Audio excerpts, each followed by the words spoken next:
KCPS. I'm Megan, and I'm here today to start you off with your ELA Tuesday reading lesson.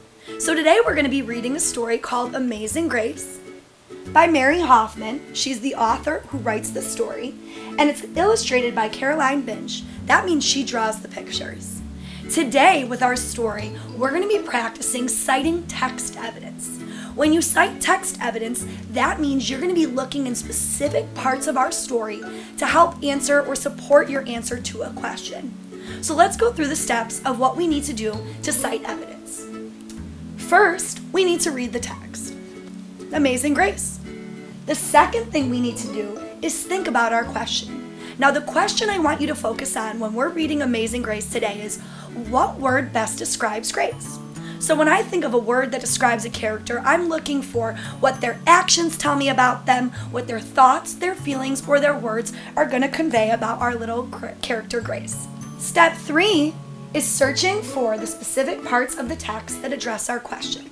So again, our question is, what word best describes Grace? So while I'm reading today, I want you to be thinking about what she's doing, saying, thinking, and feeling, and then what word would you choose to describe her? Then we're going to go through the text and we're going to actually pick words or phrases that help support that word we choose. Let's get started reading our book. Come on! Alright, let's get started reading our story. Amazing Grace. What do you guys notice about the cover? Can you make a prediction? Let's get started reading now.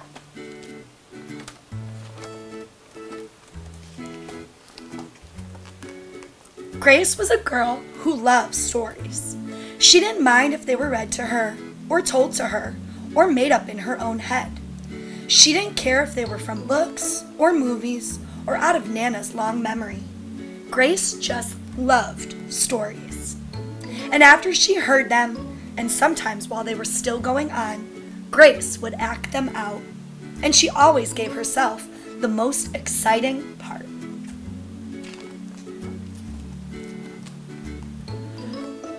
Grace went into battle as Joan of Arc and wove a wicked web as Anansi the spider.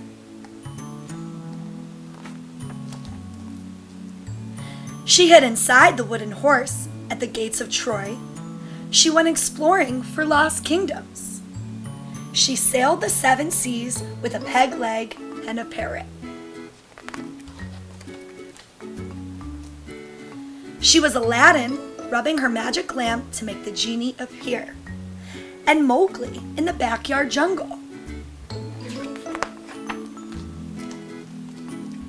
Most of all, Grace loved to act out adventure stories and fairy tales. When there was no one else around, Grace played all the parts herself.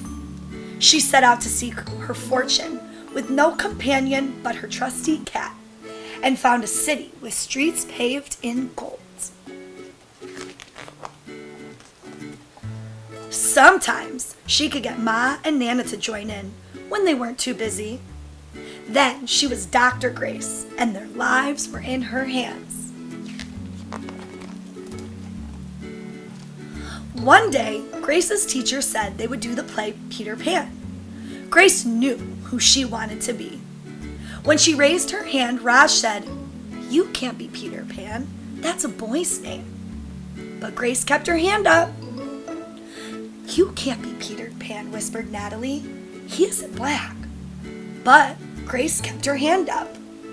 "All right," said the teacher. "Lots of you want to be Peter Pan, so we'll have to have auditions next week to choose parts." She gave them words to learn.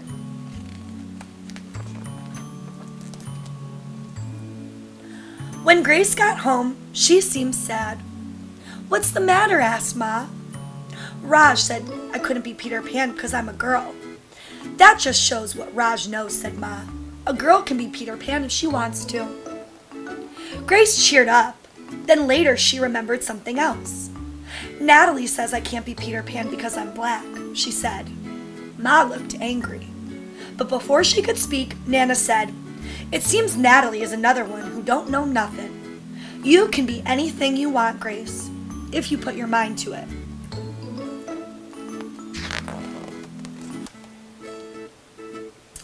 On Saturday, Nana told Grace they were going out in the afternoon.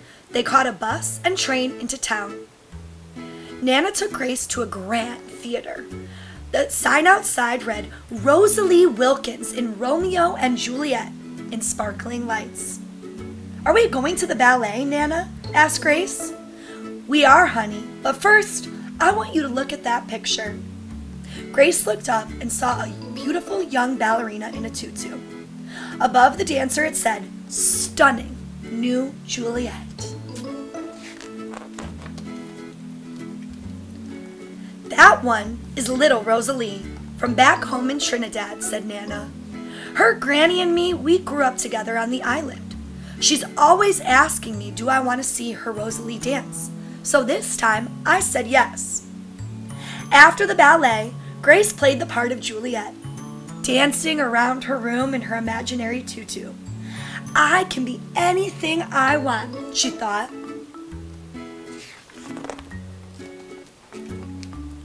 On Monday, the class met for auditions to choose who was best for each part.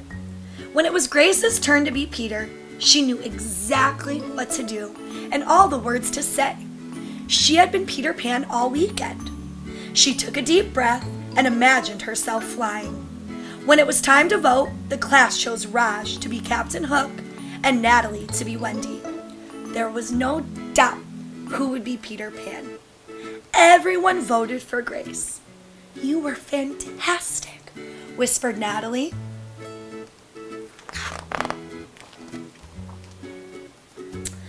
The play was a big success, and Grace was an amazing Peter Pan.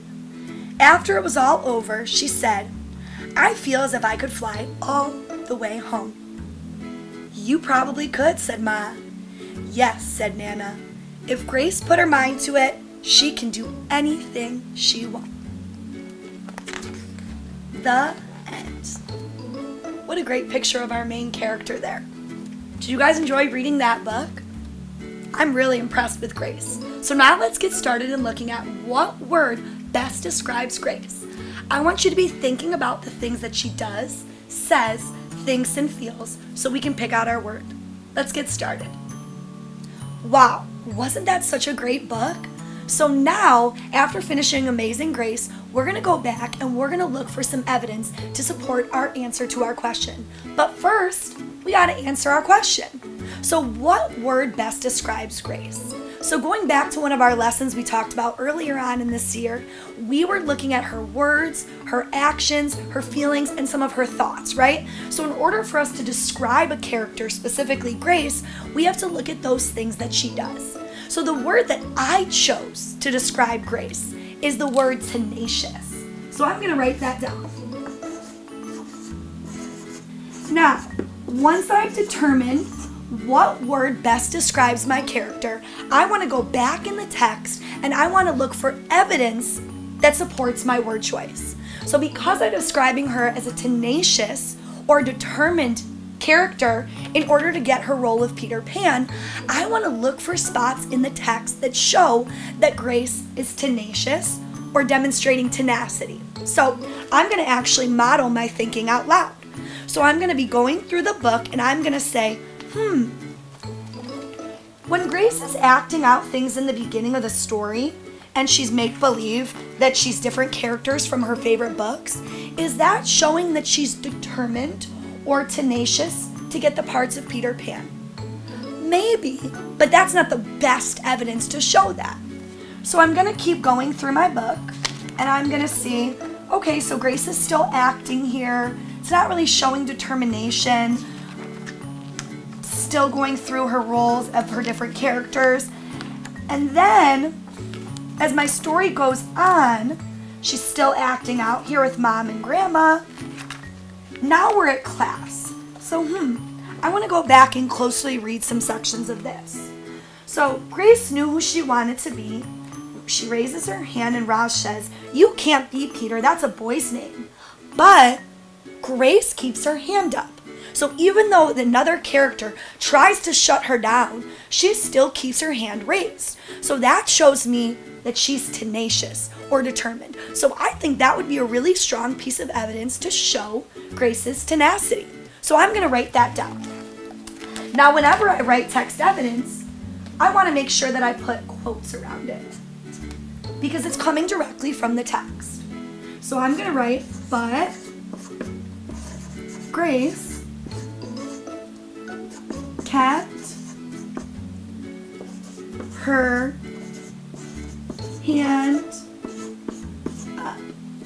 And then I have to put quotes around the end of my text evidence. Now notice, I didn't rewrite the entire page of the story. I just wrote that specific word or phrase that helps shows my character's character trait of tenacious or tenacity. Now, I want to continue to see if I can find any other evidence in the text that shows that Grace is a tenacious person. So, after we were at class, now another character comes to her and says, "You can't be Peter Pan. He isn't black," but Grace kept her hand up. So again, that same evidence to show that she's determined or tenacious in getting that role of Peter Pan. So, I'm going to continue to see in my story, and again, I'm modeling what I'm doing in my brain, and you can be practicing with this a book in front of you. And I'm going to go through and see if there's any other spots in the text where Grace shows that she's tenacious. Okay, so now after she's at the ballet with Nana, here Grace is acting out the parts of Juliet, and she says, "I can be anything I want," she thought. Does that sound like it shows that she's tenacious? Absolutely. So that would be another great piece of text evidence to write down. So I want to make sure that again, I'm adding my quotes. I can be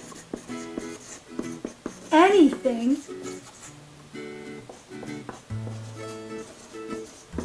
I want.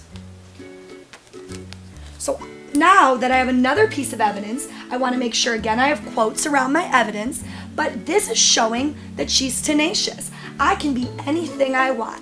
And that shows that my character thinks that no matter how old, what she looks like, that she's still able to have this role of Peter Pan. So I want to go through and see if there's any other pieces of text evidence to show that she's tenacious, because I want to be able to really support my answer choice of what word best describes Grace. So, after she's practicing, I notice that she goes back and she tries out for the part. And everybody's congratulating her. I think that maybe shows some tenacity, but let's make sure there's not a better piece of evidence that shows that. You were fantastic. She knew what to do. She had been Peter Pan all weekend. She took a deep breath and imagined herself flying. So I guess that she's going after this part even after all the challenges that she's had and people telling her she can't be that. She still goes up and has the courage to try out for this role. So maybe I'll add that piece of text evidence as well. She imagined herself flying. And then I have to put my quotes. So notice that I came up with 3 pieces of text evidence to support what word best describes Grace, which I said was tenacious. And you can do the same thing where you're looking for text evidence in any of the stories you're reading for independent reading or even in class with your teacher. Now, we haven't gotten to our explanation. That will come in another reading later. But we want to make sure that whenever we are answering a question, we're able to supply it from evidence from our story. That's going to make our analysis or an explanation of our question stronger. So next week, or even later today when you're reading a story, I want you to go through and see if you can describe your character, pick out one word, and then look for evidence or examples in the story that best support your answer choice.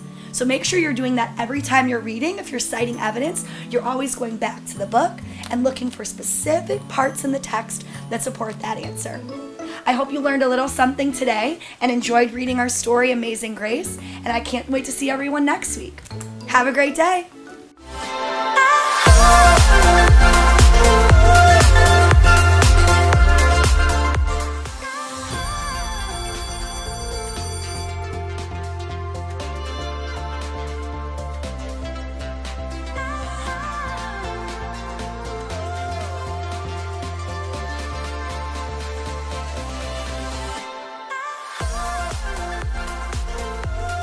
My name is Miss Mimi.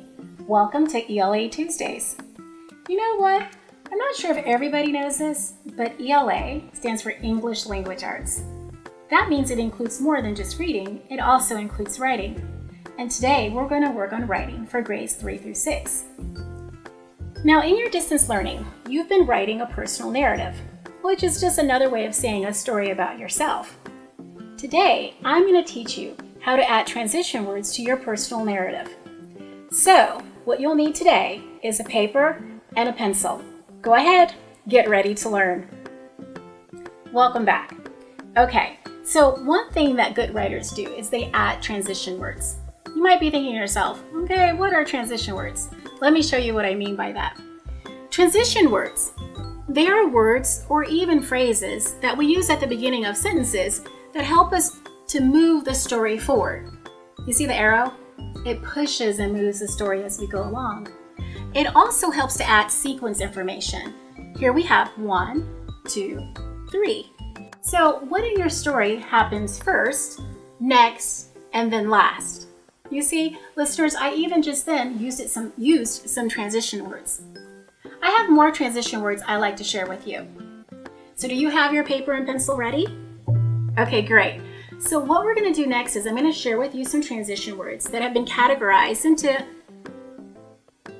5 different categories. And I want you to jot down if there's any transition words that might be new to you or words you might want to try using in your own writing. Okay, so let's talk about actual transition words. Here are some examples. Some transition words helps us to sequence the events, just like I mentioned a moment ago, such as first, next, then, last. Those are all examples of sequence events. Let's take a look and see if we can find some other ones. Here's first and next. I also already used then, and I just used also.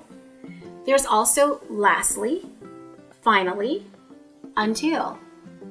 How about now or before, later, after that? Those are all transitional words that help us to sequence what we're writing. It helps the reader understand where we are and where we're going. Did you get a chance to jot down any? Which words did you choose? I think one that I like to use often is afterwards. Let's look at another category of transition words. Let's talk about changing ideas. So keep in mind, transitions, that's another way of saying changing. So I'm changing from one thought to another thought, or I'm changing from one idea to another. So here are some examples of transition words you can use when you're wanting to change your idea. Some of these words would include, and you can read them along with me if you like, although, but, yet, still, rather, however. Here's another one of my favorites. Nevertheless, on the other hand. Okay, go ahead and take a moment to jot down 1 or 2 transition words you'll like to try today. Listeners, what if I don't necessarily want to change my line of thinking in my writing, but I just want to continue with it? I still am going to make a transition. Here are some examples of transition words you can use then. They would include words such as and, also, again, next, another, in addition. Okay, take a moment to jot down another word or 2. Good job, writers. Now what if I wanted to use a transition word to denote a change in time? Here are some examples of words that you can use. The first one here, and once again you can say them with me, are lately, immediately, earlier, once, at the same time, little by little, as well as already. Okay, take a moment to jot down one of those words you'd like to try to use today, or maybe just a word that's new to you that you haven't used in the past.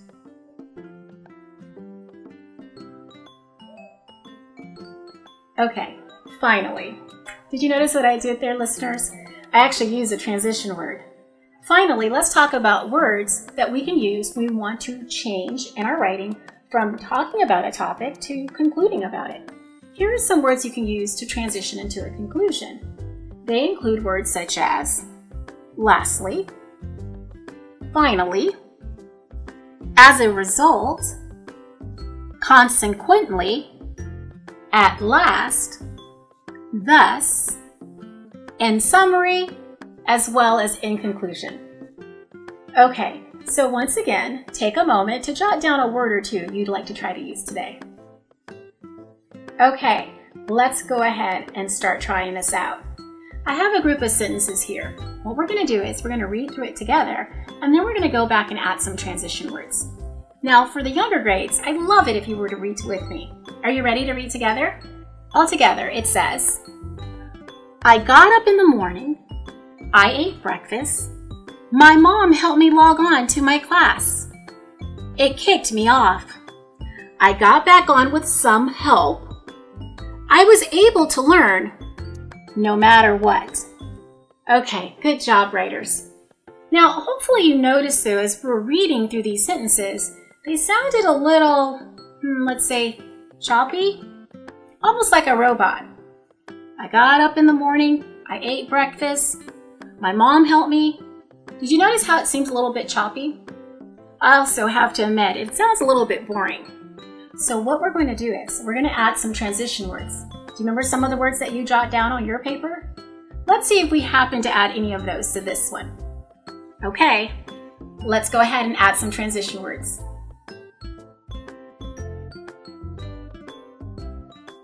Okay, so here we are with some transition words. Can you figure out which ones are the transition words or phrases? Probably pretty easy, right? Because I actually wrote them in red. But while we're practicing, I think this is okay. Let's read the transition words together.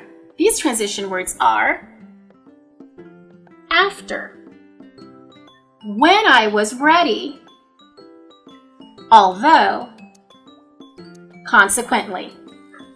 Okay, great. Now let's see how adding those transition words changed our writing. Are you ready to read it all together with me? Here we go. After I got up in the morning, I ate breakfast. When I was ready, my mom helped me log on to my class. Although it kicked me off, I got back on with some help. Consequently, I was able to learn no matter what. Good job, listeners. So we're adding transition words to our writing to help it be less choppy, and also it has a logical flow to it. It pushes the story along. Are you ready to try this out yourself? Okay, so you remember the paper that you were writing down your transition words on, right? Now I'm going to have you write some sentences on your paper. And as we read through these sentences and as you write them down, I'm going to have you go back and add some transition words.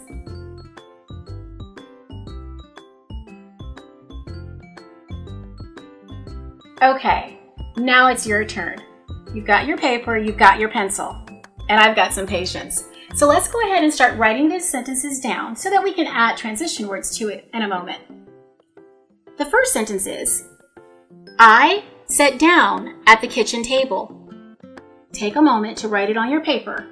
Please say the words as you write them.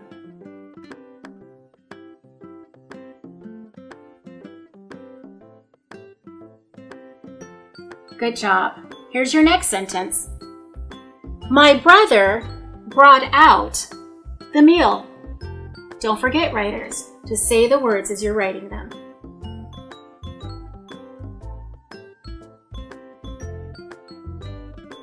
Next sentence. I frowned.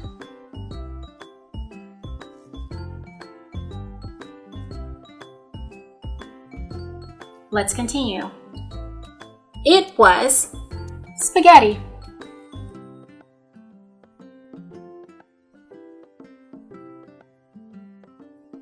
I was scared to try it.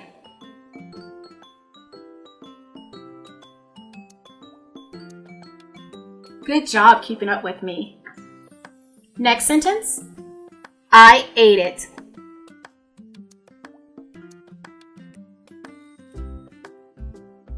Next sentence. It was delicious.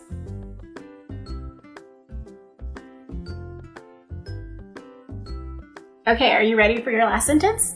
Well, as you can see there, let's read it together before you write it. I hope he makes it again. Okay, go ahead and add that one to your paper as well.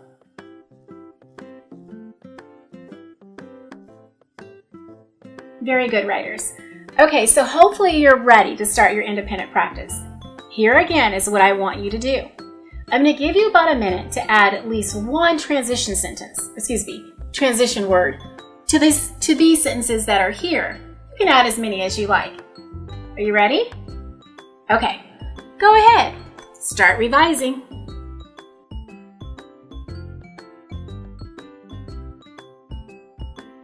Okay, so did you do it? Did you add any transitional words to this piece of text? Now, I'm sure what you came up with was probably better than what I could come up with, but let me show you what I did. Okay, so here are some transitional words that I added to those sentences. But before we get started, you'll notice that my transitional words or transition words aren't red anymore. Can you pick out the transition words that I used?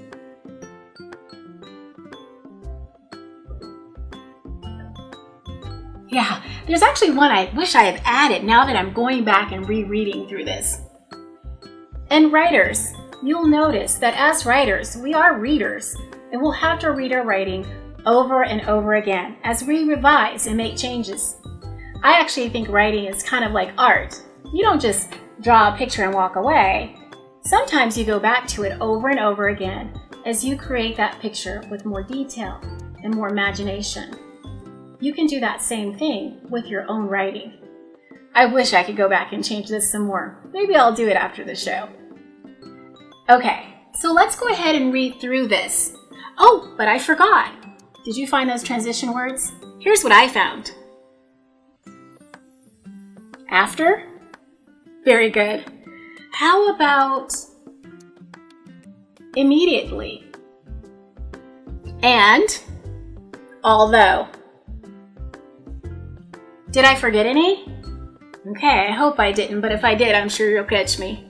Let's go ahead and read these sentences now with these transition words that we added. It says here, after I sat down at the kitchen table, my brother brought out the meal. Immediately I frowned.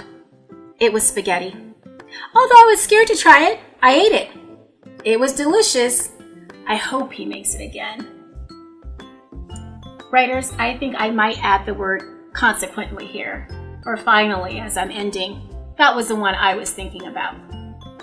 Okay, so I showed you how to do it. We got to practice a little bit together. This is what I would suggest next.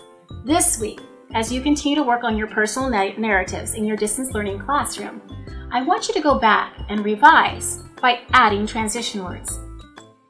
If you've already done that, maybe you might try starting your own personal narrative right now, maybe even today, and use those transition words, such as the ones that you jotted down on your paper. Okay, so that ends our lesson for today. But first, let's review what we talked about. Today we learned how to add transition words to our writing so that it's not so choppy, and also so that it's more interesting. These transition words that we added helps to move the story along. In addition to moving it along, it helps your reader understand where you are at in a logical sense, because it can sequence the things that you're writing about. And don't forget, your assignment is what? I want you to try it at home. I want you to take some of your writing from your distance learning class, and I want you to practice revising it by adding transition words. And don't forget, if you've already turned it in, no sweat. Write a personal narrative and add those transition words. Well, that's about all the time we have this week. I'm really glad that you were able to join me in my class today. So long from Miss Mimi.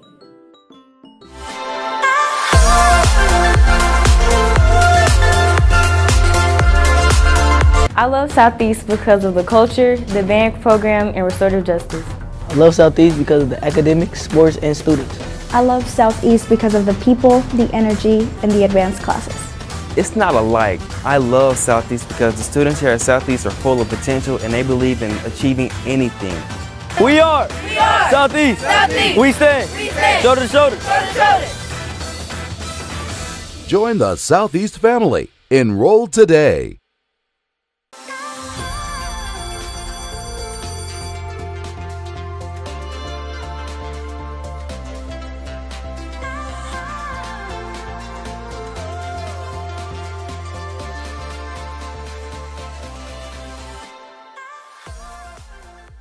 Good morning, Kansas City. Welcome to another edition of KCPS Homeroom. My name is Chris Odom. I'm your ELA coordinator for the Kansas City Public Schools. I'm excited to work with you again today. Today we're going to learn a little bit about some poetry and point of view. Let's take a look here.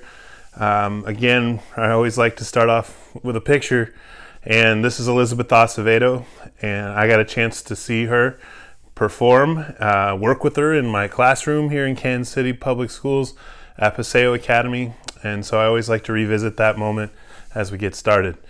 Let's also take a look at this quote, and since we're talking about point of view today, I thought I would feature one of the quotes that kind of gets passed around these days online by Acevedo, and she says, "And I can't trust this world to teach their sons how to treat my daughter, so I'll raise her to be a sword, a spear, a shield."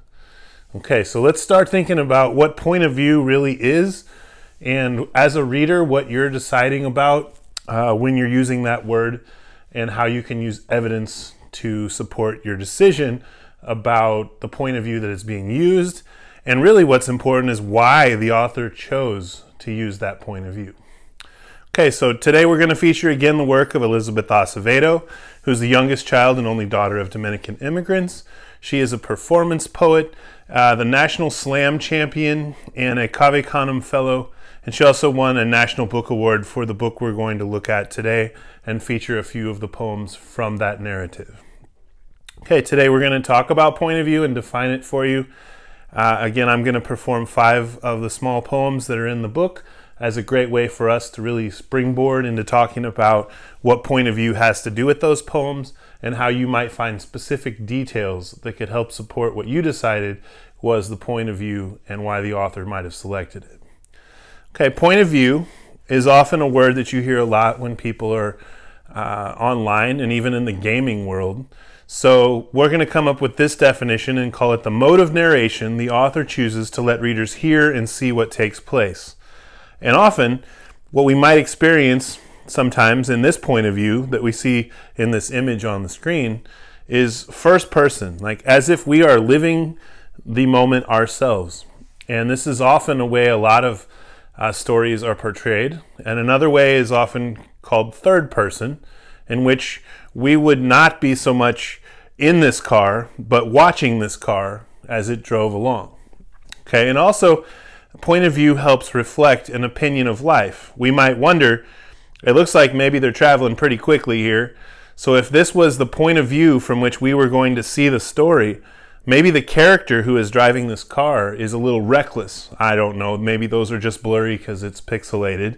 But it gives me this sense of maybe going quickly in this picture. So I'm already deciding about how that might influence the rest of the story. Okay, when we hear about point of view, we hear about first person, second person, third person. There's some variations on those. And these are helpful to think about, like in this case, if he is being photographed and on camera, then in that case he's telling the story about himself, I or we as a collective. And in that case he's in first person, right? Second person we don't often see very many examples of in writing. And it's more a direction to people. And often when people speak in second person, they say you. It essentially feels a little bit of a strange moment because someone's pointing at you with that word. Like you need to do this, or you need to do that, or you have something in your teeth.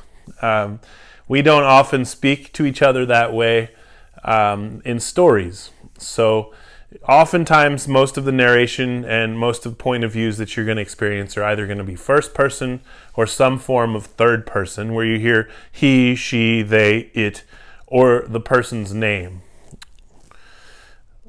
Okay, point of view is also not just first, second, or third person. And as you develop your skills as a reader, you know that and have probably heard that definition a lot of times. don't forget to keep an open ear to that it means more as we get older. It's a way to see some descriptive power in the writing and portray personal emotions. It also reveals the character's feelings about an experience or an action that they may be going through. So that's going to really point us toward our goal today as we do some reading. I'm going to try to give you a sense of what's going on in this narrative, but remember, I didn't write this story, so really we're all together really searching for what are the portrayal of any personal emotions and how do the characters who were living this story through feel about their experiences. If we were thinking about this guy and what point of view he might tell us, or why, let's say, the author is more involved in choosing why to tell this man's story. Hopefully it was to show that, everyone goes through things and that he's going to power through. But the point of view might be able to show how he fell apart and how some ways life got the best of him. So the author in some ways would have a decision to make if this was one of the characters that we're portraying, right? That has a lot to do with point of view.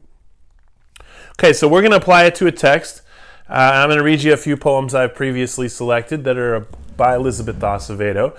And in this book that we're going to attribute as a National Book Award winner, we've been using this book for a little while on some of the examples. We used it to talk about setting. We used it to talk about character. So today we're going to use it to talk about point of view. Okay, let's preview a couple questions. Remember, we probably have a good guess if you've been with us before, but now let's frame it in this point of view conversation. Who is telling this story? See if you can remember her name. I don't think it's featured in the poems, so we'll talk about that. What is the narrator like? Are these particular pictures resonating with you as maybe one way or another you might see the narrator, right? Let's think about that and we'll come back to it. Okay, why might the author have selected this narrator and told it from this point of view? Okay, and then the final question will be, what is the author's point of view? And what details tell you that? And then why? All right, so let's go back. We're just going to apply it as we get done. But we're going to go back to this final question and just start with number one, who's telling the story. Okay. All right, first poem is called Caridad and I Shouldn't Be Friends.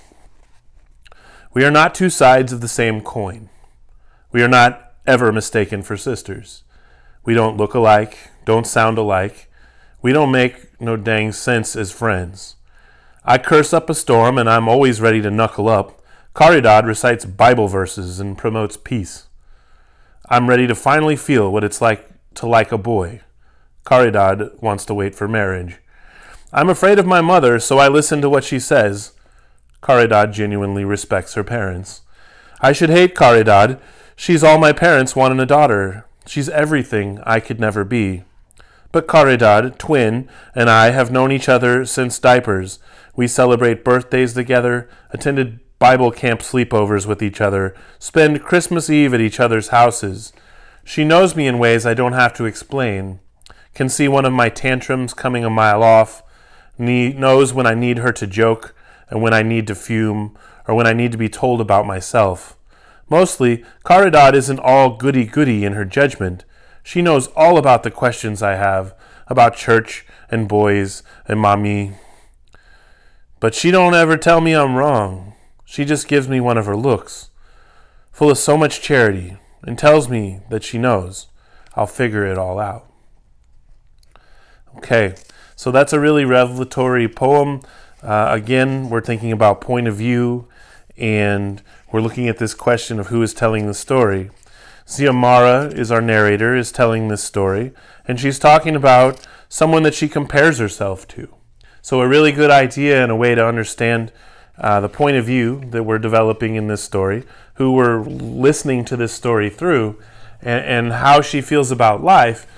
Another way we can understand that is just what she just told us about her comparison. Okay, this one's really pertinent, and I know everybody's back to school now, but remember that night right before you came back. This one's called Night Before First Day of School. As I lie in bed thinking of this new school year, I feel myself stretching my skin apart. Even with my Amazon frame, I feel too small for all that's inside me. I want to break myself open like an egg smacked hard against an edge. Teachers always say that each school year is a new start. But even before this day, I think I've been beginning. Oh, I love that. We know that, right? Students are growing and learning and becoming themselves when they're not with teachers. And certainly you've had to experience that by yourselves quite a while, and probably excited to come back to that experience and share how you've grown. Okay, that one was called Night Before First Day of School. And again, we're talking about point of view, and we're going to answer some questions. I'm going to read you two more. Okay, this one's just titled HS. My high school is one of those old school structures from the Great Depression days or something. Kids come from all 5 boroughs, and most of us bus or train, although since it's my school zone, I can walk to it on a nice day. Chisholm High School sits wide and squat, taking up half a block, red brick and fenced-in courtyard with ball hoops and benches. It's not like Twins' fancy genius school, glass and futuristic. This is the typical hood school, and not too long ago it was considered one of the worst in the city. Gang fights in the morning and drug deals in the classroom. It's not like that anymore. But one thing I know for sure is that reputations last longer than the time it takes to make them. So I walk through metal detectors and turn my pockets out and greet security guards by name, and one of hundreds who every day are sifted like flour through the doors. And I keep my head down, and I cause no waves. I guess what I'm trying to say is this place is a place, neither safe nor unsafe, just a means, just a way to get closer to escape. Oh, I love reading this work to you, and I love participating in this text. I absolutely miss being in the classroom, and I bet you would love to talk about these poems in person. Let's think about at home if you could talk about what we've learned about the point of view and why you think the author may have selected Xiomara in this first-person account as she takes on her world. Okay, one more poem, and we're going to focus on this question next. I really think this is a defining poem. It's called Miss Galliano. Miss Galliano is not what I'd expected. Everyone talks about her like she's super strict and always assigning the toughest homework. So I expected someone older, a buttoned-up, floppy-haired, suit-wearing teacher with glasses sliding down her nose. Miss Galliano is young, has on bright colors, and wears her hair naturally curly. She's also little, like for real petite, but carries herself big. Know what I mean? Like she's used to shouldering her way through any assumptions made about her. Today I have her first period English, and after an hour and 15 minutes of icebreakers, where we learn one another's names, Miss Galliano pronounces mine right on the first try. She gives us our first assignment. Write about the most impactful day of your life. And although it's the first week of school, and teachers always fake the funk the first week, I have a feeling Miss Galliano actually wants to know my answer. Oh, so that's a special poem. And if we're thinking about the point of view that the author is using here to select our narrator and how she's reflecting so much and seeing so much insight into her teacher and how she pronounces her name right and how she really does want to hear her answer. To me, that's exciting because I would say students notice that on the first day of school and every day thereafter. But really that first impression you can hear coming out.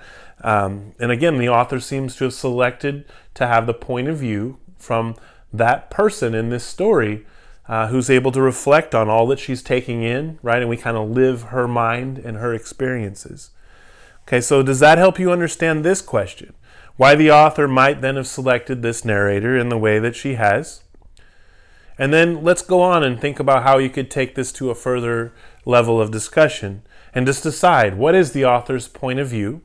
We would decide first person, but then beyond that, how would you describe the author's point of view? How is this vision about life or the world coming out in the way that we are seeing what Xiomara sees? So which details tell you that? And again, the biggest question we ever want to follow up with is why?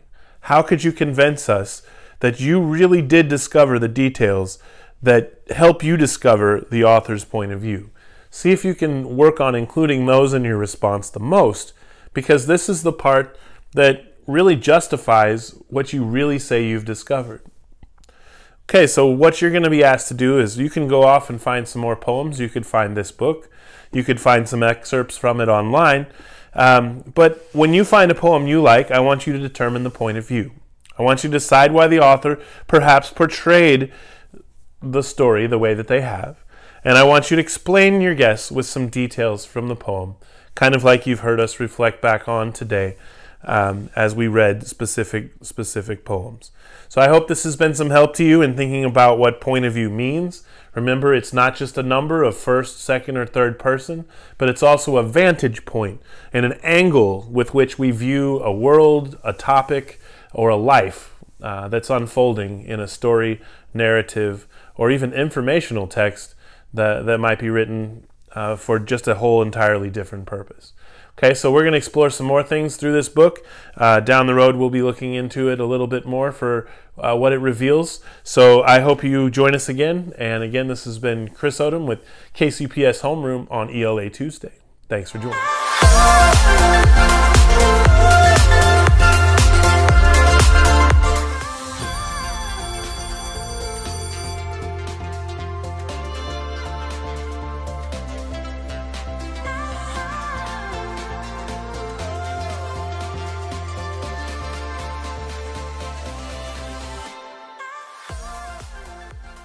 Good morning, Kansas City. Welcome to another episode of the Kansas City PS Homeroom series.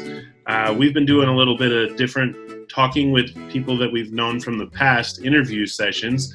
And today I'm joined by another of my students from back in the day at Paseo Academy. Her name is Ashley, not Means anymore. Webb. I already blew it, see, but I knew that, but it's amazing how it's ingrained in your brain when you know someone from so long ago. So welcome, Ashley Webb. We're going to talk to her a little bit today.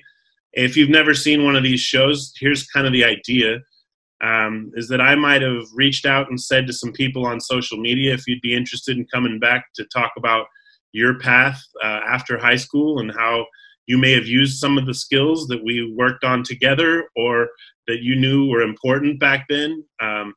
Miss Webb here is definitely one of the people who helped found one of the neatest shows I was ever included with as kind of the host for a while, and then it really just became the producer. It was called Coffee House.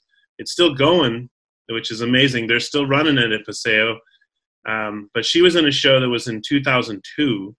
Hate to put numbers to things, but that's not exactly yesterday. And she and I were just talking about how I had really just come out of college from UMKC, and it was really the end of my first year, and then that following year where this show came about in Coffee House. And Miss Webb was definitely one of the first people to get up there and not just do like poetry, but she brought the full hip hop plan with lights and it was staged and theatrical. And again, I had just come on board to like, where am I working?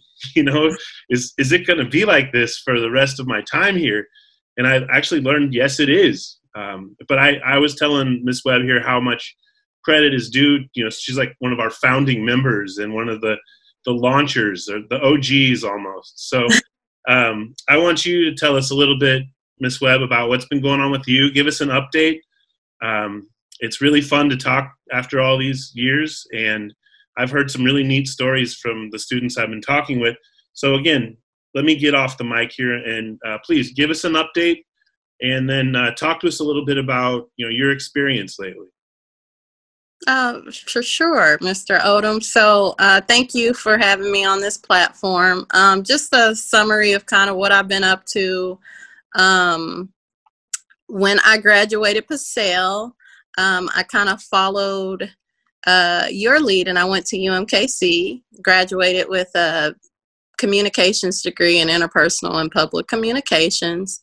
I want to say, even though I've been writing poetry ever since I was 9 years old, when you came on board, when you came to Paseo, we never had a consistent teacher the 4 years that I was there until you came.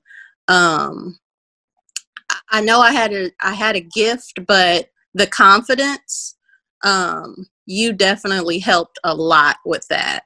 Being able to stand up confidently in front of people and, speak my work was something that you helped a lot with, whether it was my cadence, my eye contact. So I attribute a lot of that to you. I went on into college and kind of continued in that realm with a communications degree.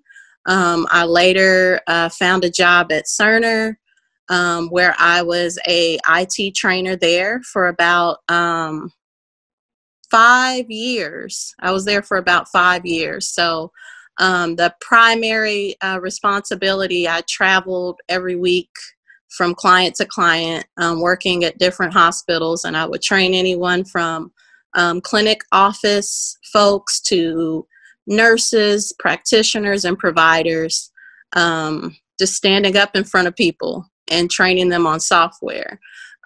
So I take a lot of what I learned when I was 17 years old into my job every day. And I'm so thankful that I'm able to utilize a gift that I found so long ago.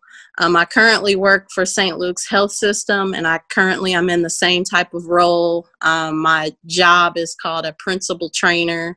And I work in information technology, and I'm training those same kind of individuals, but I don't travel as much because I'm now married with a child that is 2 years old. So being close to home is really important to me now. Wow, thank you for that. That's wonderful. And the praise, yeah, I'm still just kind of reeling from it. So really nice to hear it also. It's good to get filled back up, then you can continue to fill others. And I'm still in this line of work. And so it's been, I remember even saying that to performers. Basically, that's what you're doing sometimes, is recharging the people who came to see you, or, there's so much that happens. So I'm just reflecting back while you're talking and remembering the coffee house. We were in the cafeteria, right? And we had donuts and things. And Yep.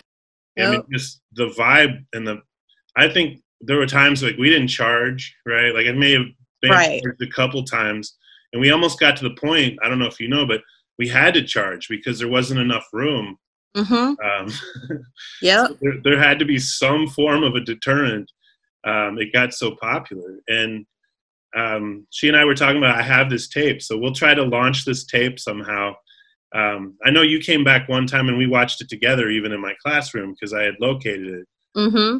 I remember that. So, well, fantastic. And I want to say to other people that might have heard what she was talking about here, there's a pathway that comes with language that's not limiting in your employment down the road to just doing like creative things, right?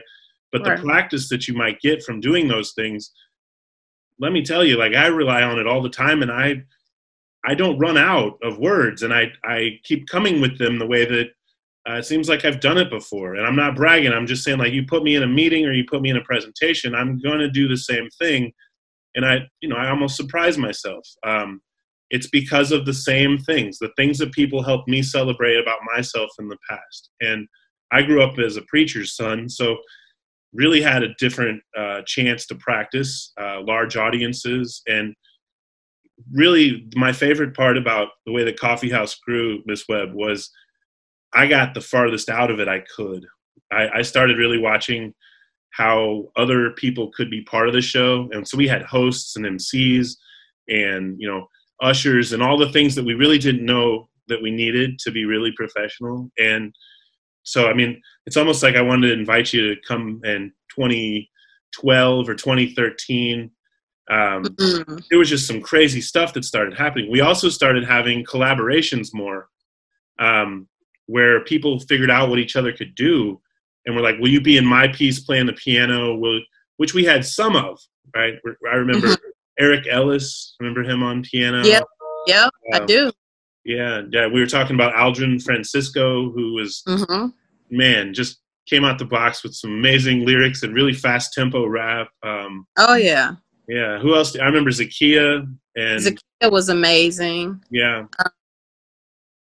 Hosey Turner. Right. If you remember, Hosey was amazing. We did the song together for Pasel. That's right. Back in 2001. I don't know that they still listen to it because it's so old, but it's cool to go back now. So we got to find it. We'll call it a throwback or something and put it in this whole mix. That would be really fun. Okay, well, let's go out on something else you might be able to offer to these young people. You certainly filling me back up, but if you had to give back to some young people and give them some advice that you feel like served you well, or you could kind of throw forward into the conversation for the way people might see themselves or their futures, what would you throw at them this morning? No pressure. No pressure. Okay. I would have to say, just coming from my own personal experience, confidence was probably always an issue for me. And I looked to people to kind of help build that up. And I would get built up, and then I would let other people break it down. You have to find that confidence in yourself. You have to know of your ability, and you have to continue and keep that light shining. So it's great to have praise and people that support you, but no one's going to support you like you. So that would be my word to everyone. If you don't believe in you, it's hard for others to. So definitely starts with self. Awesome. See, I knew you could come through on that with just the tiniest bit of pressure. That's you, and real life for me. So right, for real. Well, I totally enjoyed this. I knew I would. Too. Really, just anything we can do to keep interacting, you let me know. Let's try making this tape turn into something that goes viral. We can all get more famous, right? So sure. Yeah. Sounds good. Couldn't hurt anything. And if you want to have more talks like this one down the road, just let me know. Sounds good. Thanks, Mr. Odom. Thank you again. Thank you, Kansas City. This has been Chris Odom from the Kansas City Public Schools on KCPS Homeroom with our wonderful guest, Ashley Webb. We're signing off. See you guys later.